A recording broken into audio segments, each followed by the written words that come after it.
ایک دفعہ کا ذکر ہے کہ کسی گاؤں میں ایک بوڑھا آدمی رہتا تھا۔ اس کے 2 بیٹے تھے۔ وہ ہندو تھا مگر اس کی بیوی مسلمان تھی۔ اس کی بیوی صبح اٹھ کر نماز پڑھتی تھی اور قرآن پاک کی تلاوت کرتی تھی، جبکہ اس کا شوہر ہندو تھا۔ تو اس کا شوہر صبح اٹھ کر بت کی پوجا کرتا تھا اور بت سے مدد مانگتا تھا، مگر اس کی بیوی اسے بت کی پوجا کرنے سے منع کرتی تھی اور اس کے ساتھ بحث مباحثہ کرتی تھی، مگر یہ بت کی پوجا کرنے سے باز نہیں آتا تھا۔ ہر صبح بوڑھا آدمی اٹھتا تھا اور بت کی پوجا کرتا تھا اور بت سے مدد مانگتا تھا۔ اس کی بیوی اس کو بار بار سمجھاتی تھی کہ بت کی پوجا مت کرو، بت کی پوجا کرنا شرک ہے اور یہ بت نہ تمہیں کوئی فائدہ دے سکتا ہے نہ نقصان۔ ہر صبح بوڑھا آدمی اٹھتا تھا اور پھر بت کی پوجا کرتا تھا۔ بت کی پوجا کرنے کے بعد وہ بازار جاتا تھا کام ڈھونڈنے کے لیے۔ جب اسے کوئی کام نہیں ملتا تھا تو یہ پریشان و شرمندہ گھر واپس آ جاتا تھا۔ وہ بہت پریشان تھا۔ وہ اور اس کی بیوی بھوکے تھے۔ بوڑھا آدمی پھر بت کے پاس جاتا تھا اور بت سے کہتا تھا کہ دیکھو، میں نے صبح تمہاری پوجا بھی کی ہے اور میں نے تم سے مدد بھی مانگی ہے، لیکن تم نے میری کوئی مدد نہیں کی۔ آخر کیوں؟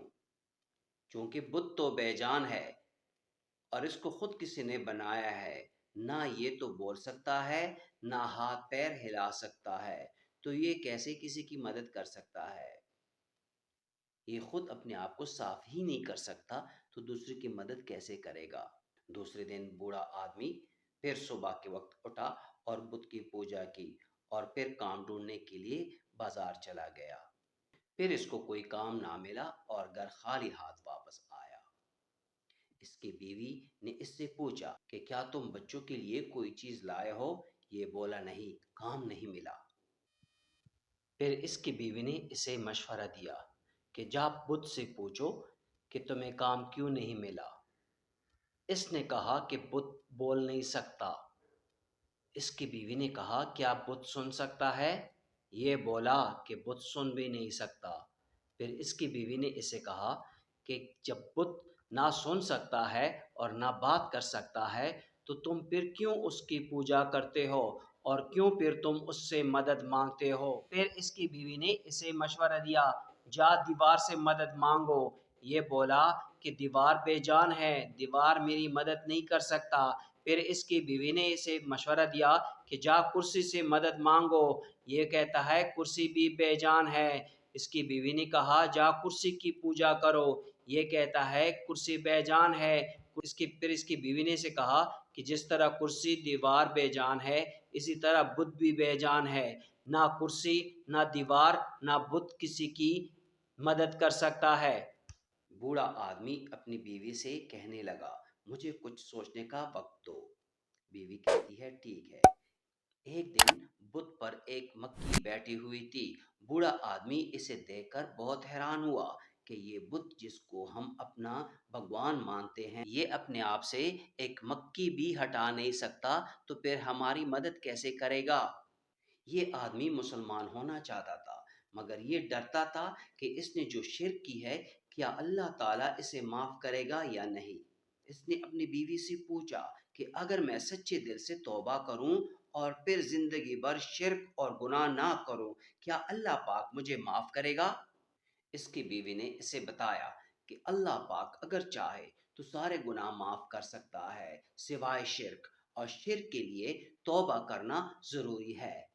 اس نے اپنی بیوی سے کہا کہ کیا تمہارے پاس کوئی دلیل ہے کہ اگر میں شرک سے توبہ کروں کیا اللہ پاک مجھے معاف کرے گا؟ پھر اس کی بیوی نے اسے قرآن پاک کی سورہ بقرہ آیت نمبر 62 سنائی۔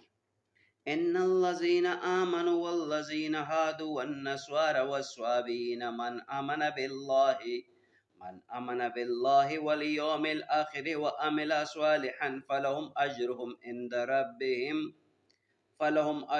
عند ربهم ولا خوف عليهم ولا هم يحزنون، جس کا ترجمہ یہ ہے بے شک جو لوگ مومن ہیں اور جو یہودی یا عیسائی یا ستارہ پرست ہوئے، ان میں سے جو کوئی اللہ اور روز آخرت پر ایمان لائے اور نیک عمل کرے، ان کے لیے ان کے رب کے پاس اجر ہے، اور ان کو قیامت کے دن نہ کوئی خوف ہوگا اور نہ وہ غمگین ہوں گے۔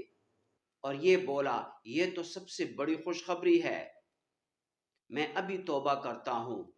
تو یہ فوراً رونے لگا اور کلمہ شہادت پڑھا، اشہد اللہ الہ الا اللہ وحدہ لا شریک لہ اشہد ان محمدا عبدہ ورسولہ، جس کا ترجمہ یہ ہے، میں گواہی دیتا ہوں کہ اللہ کے سوا کوئی معبود نہیں، وہ اکیلا ہے، اس کا کوئی شریک نہیں، اور میں گواہی دیتا ہوں کہ بے شک محمد صلی اللہ علیہ وآلہ وسلم اس کے بندے اور رسول ہیں۔